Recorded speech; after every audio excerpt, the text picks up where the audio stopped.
Good evening. Thank you for joining us for our special Board of Education meeting. Chris, can you please take roll call? Mr. Gilbert? Here. Mr. Detzel? Here. Mr. Yoshimura? Here. Mr. Kutzart? Here. Mrs. Detzel? Here. Okay. Please join me in a pledge of allegiance. I pledge Allegiance to the flag of the United States of America and to the republic for which it stands, one nation, under God, indivisible, with liberty and justice for all.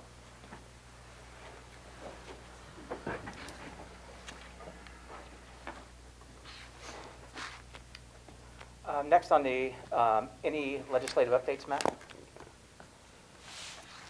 On Friday, the 19th, Governor Mike DeWine signed into law House Bill 164, which includes emergency provisions that address the challenges facing school districts in the coming 2020-2021 school year. DeWine did not issue any line item vetoes. Funding provisions and provisions regarding the 2019-20 and 2021 school year take effect immediately. Thank you. Thank you. Anything else? Todd, do you have anything to add to that or anything? No, they're going to start to roll it out, and BASA, which is our supporting group of Buckeye Association of School Administrators, will be producing things that will give us more clarity on June 26th. So we'll participate in those and report out to Matt so he can relay the information. Great. Thanks. Thank you. Jim, any Butler Tech updates? No updates. All right. Next agenda item. Are there any reports, comments that have been submitted for this meeting from any of the employees or employee organizations? Yes, I have two for the Board of Education. I'd like to read them to you. Sure. And also let folks know that you have received other email, as have I and Daryl, that you have looked at and read through, and this is clarification that you have seen them, but these two were specifically asked to be read tonight.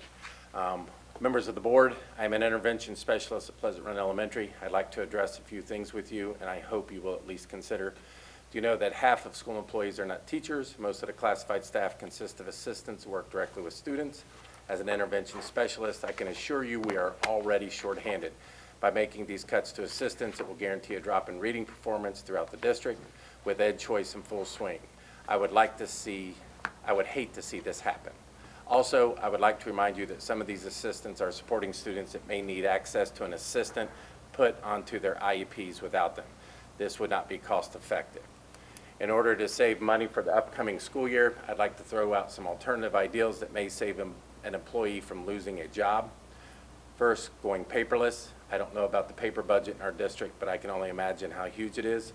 With all the technology available to us now, especially in the new buildings, why can't we cut that budget significantly? School communications can be done digitally, either by email or mass text message. Newsletters can and should be sent by email or Google Classroom. Second, can the district offer any type of retirement incentives for those teachers who are only waiting 1 or 2 years to retire? This could potentially save a lot of money. Third, busing. If we go to a 2-mile radius, how much would that save? I know that is something no one wants to do, as it inconveniences the less fortunate. I recently read that half of the school districts in Colorado changed to a 4-day in-person school week to save money on transportation and avoid making detrimental cuts to staffing. I don't know what had to happen behind the scenes or how the 5th day was made up, possibly remotely. Nonetheless, I thought it was an interesting talking point. Lastly, could we shorten the school day by 30 minutes to an hour without cutting the library or technology staff? I know cuts have to be made. If you decide these positions must be eliminated, is there any way those who have seniority can take another position at their home school and bump someone else who is new? It is a shame that we will lose people that have so much experience simply due to their job title. I am sending this email not to sound like I have better options, but to offer additional ideas. I know this is not a district problem, it is a state problem. I know all of you have worked hard to find solutions to these budget cuts. I ask respectfully that you reconsider cutting assistants. These individuals go above and beyond, and I could not do my job effectively without each and every one of them. Also, in this economy, they would be hard-pressed to find other employment. Thank you for listening, for all your time and hard work. Dear Mr. Bowling and members of the board, this is the second one. We understand that cuts are necessary due to district's financial situation and cuts in state funding. However, before you vote to cut any of the district's 4 certified librarians, we would like to make you aware of all that we do, especially in light of the relentless focus on literacy that the district is pursuing. Many people have the mistaken idea that a librarian's job is simply to check out books or provide a quiet space for students to study. But the job actually encompasses more than that. Before the student can check out a book, the librarian must select it and put it on the shelf. This may sound like a simple task, but it actually requires careful consideration to develop a collection of high-quality books that meet the needs and reflect the diversity of our students while working with constraints of our budgets. We must also take into account the needs of our teachers and find books that will work well in their grade level and content area.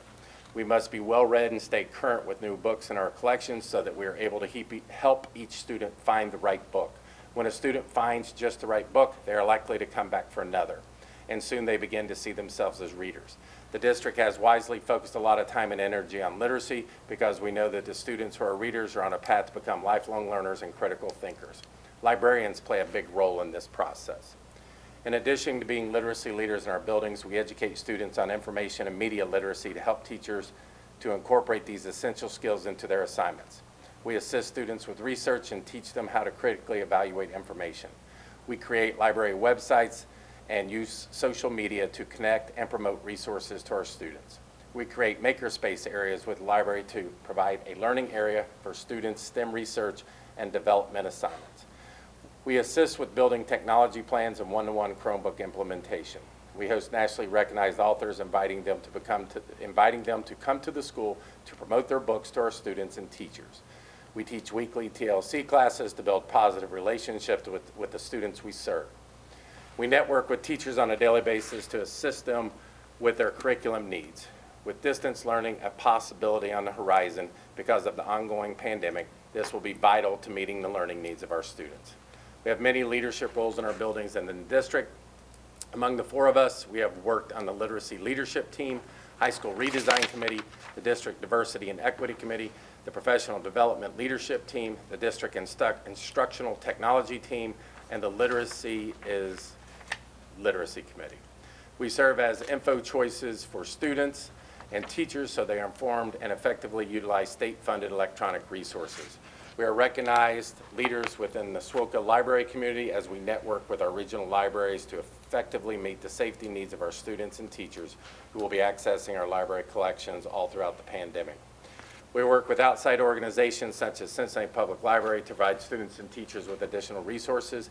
By networking with language arts teachers, we put more than 600 library cards in the hand of our students so they could utilize library books and electronic resources from home. We hosted numerous book fairs all throughout the district, raising thousands of dollars, which enabled us to purchase hundreds of books for our libraries to supplement our dwindling library budgets and offer students the opportunity to build their own personal libraries. We have written grants that provided over $10,000 in books for our libraries and volunteered our time to serve on committees where the only compensation was free books that we would put in the hands of our students.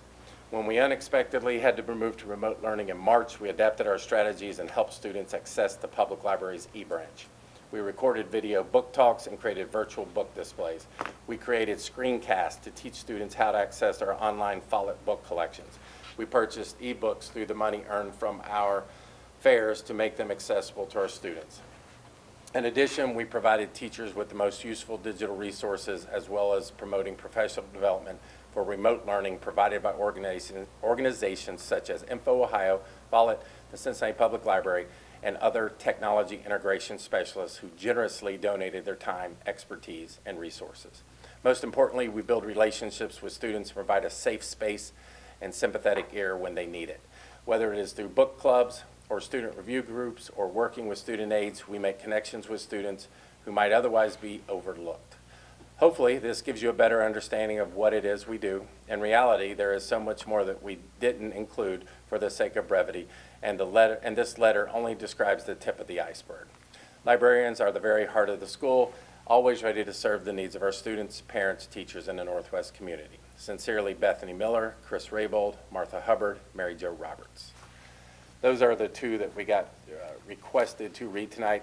Daryl, would you now provide a summary of, if the reductions are approved, what transitions have been made? Yeah, and a couple of other clarifications that came in online last week that I want to clarify. There was questions about the collaboration with the building leadership teams. The first list that I shared last week of all possible reductions began with collaboration with our building leadership teams during the last levy cycle. And then that's the list that we began with our building administrative teams to bring the final recommendations. There were comments last week about whether we were reducing special education teachers. We are not. They are not on the list for reductions. And then last week, when I was describing all of the list of possible reductions, there were questions about our maintenance staff. I spoke to the maintenance staff afterwards. They felt like I'd misrepresented some of what they do, so I sincerely apologize to them for them feeling it was misrepresented. So I want to clarify based on things they gave me to give you a fuller context of what our maintenance staff does. Building walls, drywall work, work on heater and motors, work on plumbing, framing walls, painting, doing district concrete work, installing suspended ceilings, opening boilers for inspection and insisting on closing them, installing whiteboards, smart boards, projectors, and tile floors, and then any other task that's asked of them. So as we mentioned last week, all of our employees are more than a title, and all of them bring more value than we could encompass in a job description. But we've talked about titles and numbers, and so I want to give you kind of a summary of where we are based on the recommendation from last week. There were 45 potential employees that were going to be impacted by the reduction. Throughout the spring, after December, we typically fill open positions through resignations and retirements with long-term subs for a variety of reasons. And so coming into the spring, we had a variety of positions that were open. Based on open positions in the district, there are 39 staff members who are accepting another position in the district. So instead of losing employment altogether, all of our current open positions that we had, we were able to offer up to our employees who were potentially reduced. 39 of them chose to accept another position within the district and maintain their employment and their relationship with Northwest.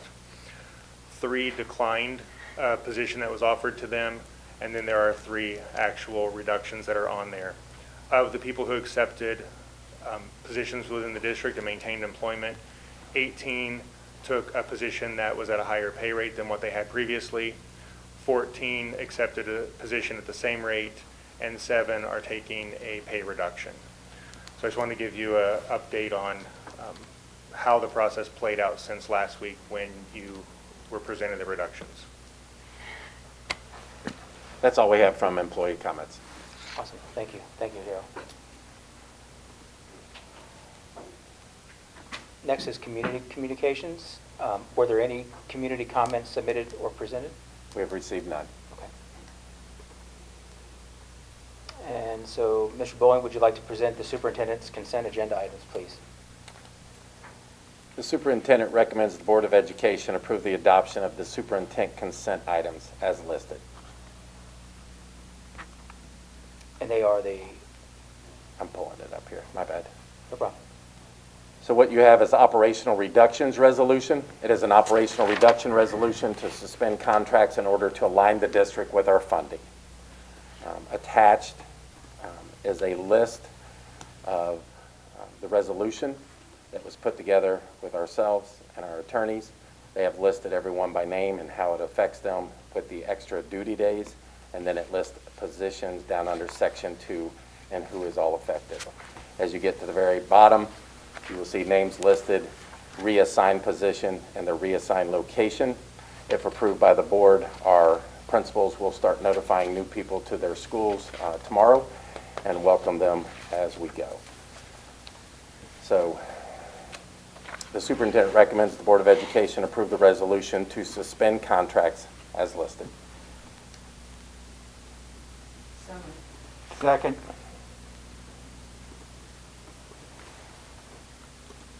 There's a motion and a second. Are there any questions, comments? Yeah, I did have a question.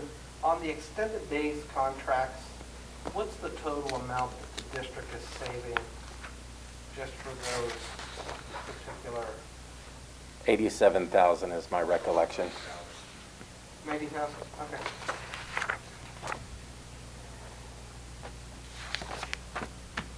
Anything else? Pam? Matt? No?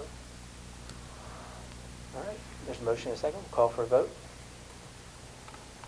My vote's not coming up here.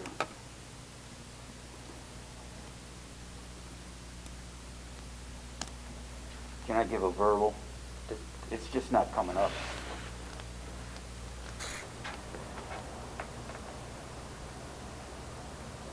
I'm gonna log back out, log back in, and try to join meeting.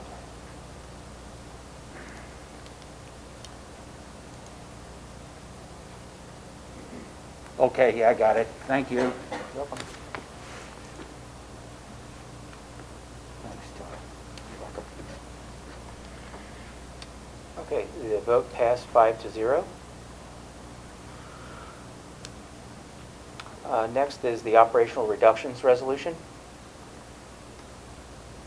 That's what we Is it- just did. Sorry. Good, it got pulled out separate. Handbooks. Yes. Next is Student Services, School Handbooks. The 2020-2021 school handbooks are presented for approval. They were presented as information for action, or information last week. The handbooks will allow us to get them out to our schools and then work on disseminating them to our parents and students. So the superintendent recommends the Board of Education approve the school handbooks as listed. So moved. Second. There's a motion and a second. Any questions or comments? I have one. I read through most of these, looked at all of them, but you know, you don't do so much. Do you think with this COVID and changes in how we operationalize our buildings, do you think there'll be changes in the handbooks for anything? Like, would it even go in that area? How would it? If there are, we would bring it back to the Board of Education for approval. Right now, the only clearance we are seeking is for how we reopen and what that looks like. We were on a meeting this morning, and once the governor's guidelines come back for reopening, we will not have to submit a plan. So the handbook may need some changes that are district-wide, not school-specific, but this is to get through a time where school goes back Sure. to normal also, hopefully in January, and finishes out the year. And then and it may be too early to speculate, but any of these, do you think it'll live in the handbook or will it live somewhere else, do you think? It would be a separate document that we would get for approval, because what we're being told and what is being shown to us is that eventually you get back to your normal, and so there would be no reason to make it a permanent change unless we find things are more advantageous. Sure. Okay, any other questions or comments? I have a question. So on the handbooks, in the schools that have staff listings, are they going to be, are they current with what we just approved with the reduction in force? So if you open up one of the handbooks and you can click on that, directory information is what we know as of today, and that's prior to board approval. Anything that is changed because of today, between principal, assistant principal, or staffing, we would change here, and we would change back on the website, because that directory there is the main access that folks have to employees. Anything else? And that's a good question, because they will need to be updated. But we have that, just as a reminder, folks can resign from other school districts up to July 10th and get out of contract, so we have changes that go on yearly anyway. Thank you. Okay, we'll call for a vote.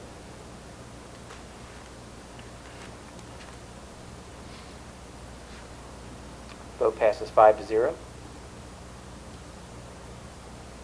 Next is the superintendent's update. Mine is pretty short. We are very hopeful, and we have been told by many people that tomorrow Governor DeWine will release the reopening guidelines. We have been on calls all morning trying to speculate what might be there.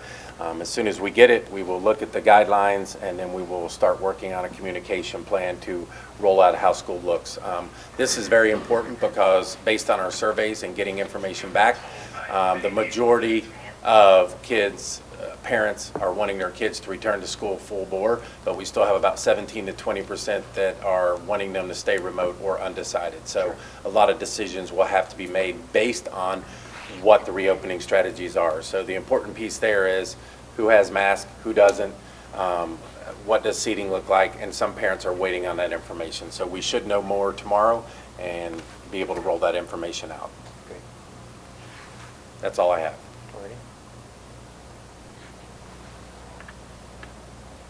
Alrighty. Board member comments? Joe? Yeah, I just want to thank both negotiating teams during the teacher contract discussions.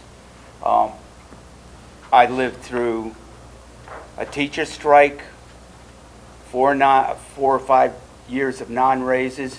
I have great empathy for the teachers, but we have to deal with the reality of the budget and the state cuts. So I just want to thank everybody.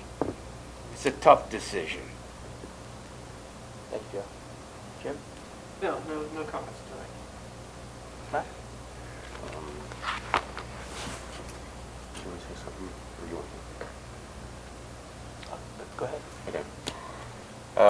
I just wanted to share, to start with, a friend of mine, Debbie Pence, passed away last Sunday, June 14th, and she was a great asset to the community, volunteer for the last at least 4 years, I think. She had been a cross guard Struble. at Struble Elementary. Every day of the school year, she was there religiously, in the morning, in the afternoon. In the morning and the afternoon, crossing kids, safety was a big concern with hers, and she did that over, own accord. And I just want to express my sympathies to her family, and she will be missed. Thank you. Thanks, Matt. Pam? I would just kind of like to reiterate what was discussed last week, that none of the people that we talked about, none of the positions we talked about are just positions. We all know they're people and they affect families, and this was extremely hard for everybody. I want to thank the teams that worked on this. I know this wasn't something that was just a quick decision that was made. I want to thank everybody that sent emails and suggestions. I'm thankful that 39 positions we were able to save. For the ones that we weren't, I just want to wish you the best of luck and let you know that we are sorry we couldn't do more. For the ones that have taken a cut in pay, I know that's difficult. And believe me when I say, if there was any other thing that we could have done that wouldn't have affected more people losing their jobs or taking more people away from the kids, we would have done so. But every dollar that we were able to save, we did it in the best interest of the kids. And again, for the staff that wrote letters and passionate about what you do, absolutely. There is not a position in the school that isn't important. Each one of you touch kids' lives in a different way. And the librarians, for maintenance, for the counselors, every single position, you're vital for the educational process to move forward. But in times like this, these are tough decisions, and I think I probably can speak for everybody up here. I'm sure they have a pit in their stomach when they voted, but it is our responsibility to make sure that we stay within that budget and we do the best that we can do. So again, I apologize for those of you that have lost your position or have to switch to a position that that wasn't really what you wanted to do. But I hope we can continue to work forward, and hopefully we won't get some huge additional cuts, but you just never know. Thank you. Thanks, Pam. I just want to say that this has been a very difficult season for everyone. On one hand, I am thankful that fewer than expected employees will be displaced, but on the other hand, I'm also sorry that we have made waves and upset the routine and the cycle that everyone has worked so hard to develop. I know it is difficult, and again, I'm sorry. I have challenged everyone to collaborate with thoughts and ideas around the current situation. Similar to our Board of Education, we may not agree or have a 5-0 vote on things, but we have to move forward with our final decision. I will always encourage communication. This is not a dig on any one person or any aspect of our district. I have yet to work in a position in any organization where we couldn't improve on our communication and our collaboration. This is foundational to our pillar of trust for the district. There has to be an environment of open and honest communication. We will always have these tough seasons financially. The funding model works against us, and we and your children will be the financial shock absorbers in this until it changes. We will always be making difficult decisions and reducing services, and it is a horrible reality, but until things change, that's our reality. This week, we received a lot of correspondence from employees, which I am very proud of. I like for the employees to speak up and share with us the behind-the-scenes things that they do, because that's important for our leadership team when they hear that, as to put that on the scale and see which way the scale falls. I hope that continues. As much work as that may, additional work that may bring, I feel it's a healthy environment. Listening to some of the correspondence, it's this building that the employees do. They start with a job description, and they just keep adding to that, like the librarian. Like, you don't think about, I'm reviewing all these different books, and they create this culture in each school that we're certain that when somebody walks into that library, we kind of have a very, very good understanding of what they can come out with and what educational resources they have. All of that is critical. We get that. And unfortunately, we have to start where things are above and beyond what the state requires for us to reduce. Unfortunately, I don't see these seasons changing until the state of Ohio ponies up to the finances that they should be giving us. And that's all I really have. Hey, Mark, I forgot to mention one thing. On a very positive note, I want to give a special shout out to Ralph Creekmore of Coleraine High School, who was Special Olympics Male Athlete of the Year. So I think that's a wonderful honor. And Ms. Dent, thank you for nominating Ralph. And I just think it's just been so cool to see that and know that we have that representation in our district. So way to go, Ralph. Okay, thanks, Pam. Next is executive session. Next item is executive session. The board will approve a motion to move into executive session to consider the employment, dismissal, discipline, promotion, demotion, or compensation of a public employee or official. Superintendent recommends the Board of Education approve the motion to move into executive session as listed. So moved. Second. A motion and a second. We'll call for vote for executive session.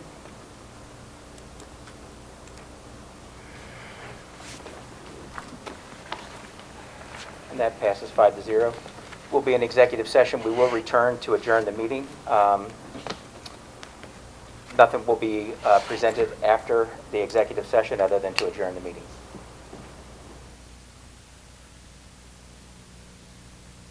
Okay, back from executive session.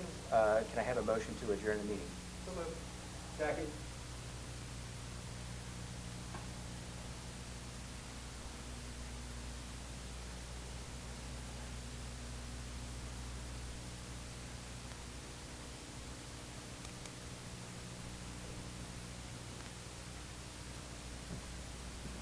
And that vote passes 5-0. It's not- Meeting's over. Not there.